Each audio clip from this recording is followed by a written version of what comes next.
The next question is also directed to Adam. If Israel is not an oppressive regime, how can you explain the horrendous statistics around hunger, poverty, homelessness, and unemployment in the West Bank?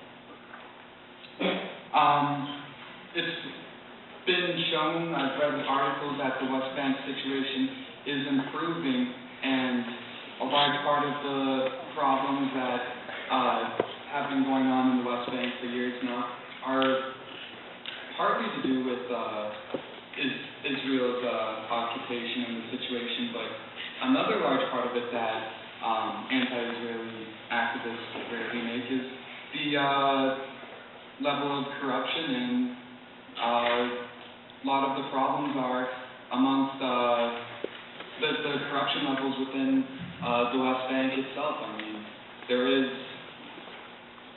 is some responsibility, and the Israelis should take it for the situation. But again, all that with the checkpoints and the barriers is a result of a continued threat that the Israelis feel is against them. Yeah.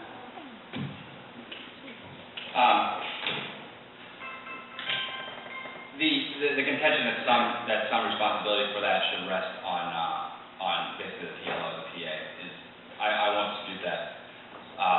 Tafe has been a terrible manager, and I'm not even confident that Hamas will be much better. But the thing is that the Oslo Accord that set up the PA, and Rabin himself, and I quote, said we're looking to set up an entity that isn't a state or is less than a state. The PA is not. My point is the PA is subordinate to the Israeli regime. So anything that the PA does that is horrendous or is discriminatory or whatever, I mean, ultimately the accountability falls on Israel, as they're the ones that are contracting out the occupation of the West Bank to the PA. That's good enough for me. This will be the last question, and then each speaker will have 3 minutes for a concluding remark. If the wall is a legitimate structure, then why has the United Nations passed numerous resolutions calling for the barriers to be removed and the Arabs compensated? That was a narrow question. Well, I'll go first.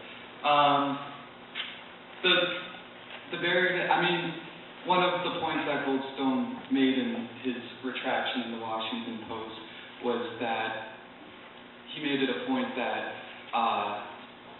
the UN Human Rights Council has a history of treating Israel unfairly. I agree with that. I don't think Israel is held to the same standard, and in many ways it should be held to a higher standard than a lot of its neighboring countries, but that isn't the only point, of course. But the UN, I mean, they cannot be the final verdict on everything that happens in the world. When Goldstone himself is the one saying that they have a history of being unfair and unequal to Israel and biased, that does have to come back on it. Israel didn't participate in Goldstone's investigation into the Goldstone report because of that. And that was turned around on Israel and said, look, you're not even participating into these investigations that give allegations of your crime. And who could blame Israel when Goldstone himself later admitted that there is a history of bias against Israel? I mean, what did the Israelis expect to get out of that? I still think at the end of the day, Israel has a lot to gain by contributing to that and saying it would put its situation on a world stage and say, this is the reality of the people in the towns of Sderot and the towns that were being hit by the rocket attacks. This is what happened, and it would be seen on a larger level than most people understand it. But I don't think Israel can be blamed for not always taking the UN completely seriously. My opponent suggested that the UN is the be-all, end-all authority. And in some ways, I'm sure that's probably true, but in Israel, it's not an authority at all. They categorically and perpetually, completely reject and ignore resolutions passed by the United Nations, even the ones that actually went through and made it through the Security Council, like 181, which is supposed to have refugees returned, and 242, where Israel's supposed to pull out of the West Bank and Gaza.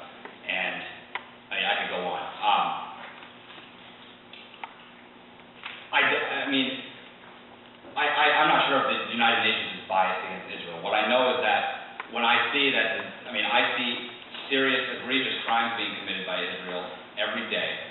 And when the UN calls them out on it, I'm gonna look at that and, support their doing so. I think the original question was about the wall, though, not about the UN. Sorry, can I do this again? The walls Oh, of yeah. structure.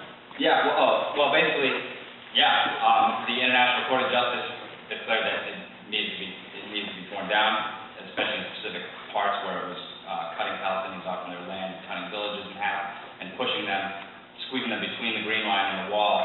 I don't know what to say other than yes, Israel should definitely comply with the United Nations regarding the wall.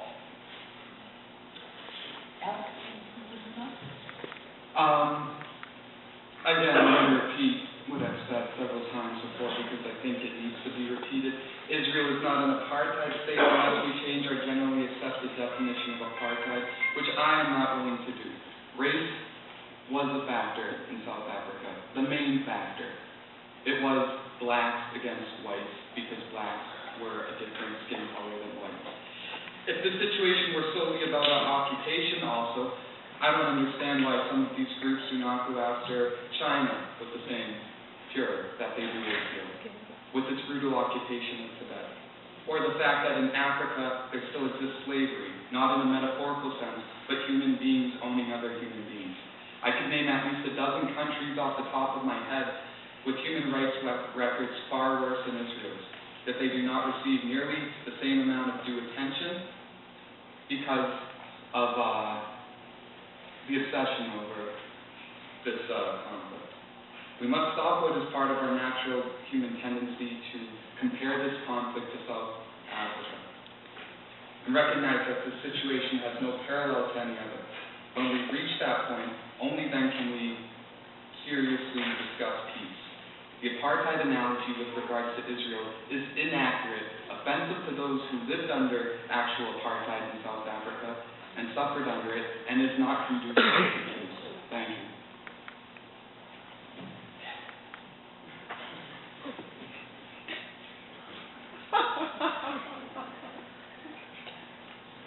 I'm going to try to rebut my opponent's concluding points real quick so I can get everything in.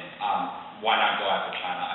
The same thing isn't asked of people that actually, show solidarity with Tibet and do activism on Tibet. They're not asked, why not go after Burma? This is something that it's again, a tactic that's used against pro-Palestine activists to deflect the issue away from Israeli apartheid. That the contention that the apartheid comparison is offensive to those who lived under apartheid is demonstrably false. As Archbishop Desmond Tutu wrote several articles condemning what he called Israeli apartheid. Obviously, Archbishop Desmond Tutu being a South African who lived under apartheid and fought against it. The former Prime Minister of South Africa, Hendrik Verwoerd, who was actually the creator of the apartheid system, acknowledged Israel as an apartheid system as well. Galema Motlanthe, who was a former Secretary General of the ANC and later a president of the Free South Africa, compared Israel to apartheid in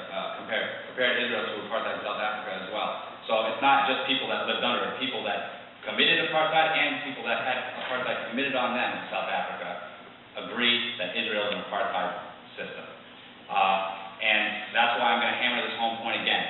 The reason Israel is an apartheid system is because its discrimination and oppression are institutionalized. They are systematic, backed up by legal, economic, social, and political means, and behind all that, the threat of military force, which they use regularly.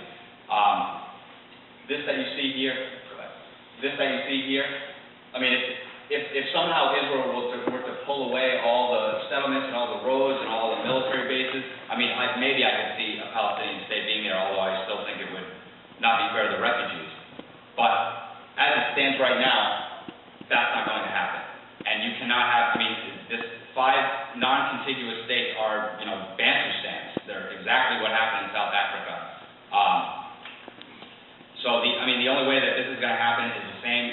kind of coming together, a cohesion, in my opponent's words, of Israeli and Palestinian leaders, just, admitting their wrongs to each other and transitioning to one democratic state where they can all live. And I always hear the contention that this one-state solution here is, it's an attempt to destroy Israel.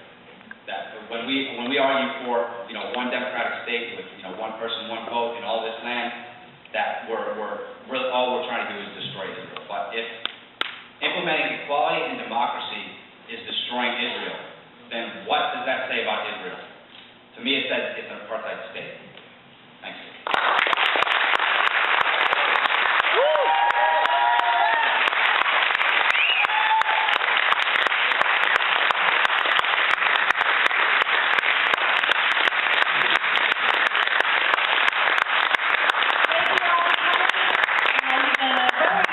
Nice audience, and I appreciate all the questions, and I'm sure our debaters may be available to answer any questions. I'll be around.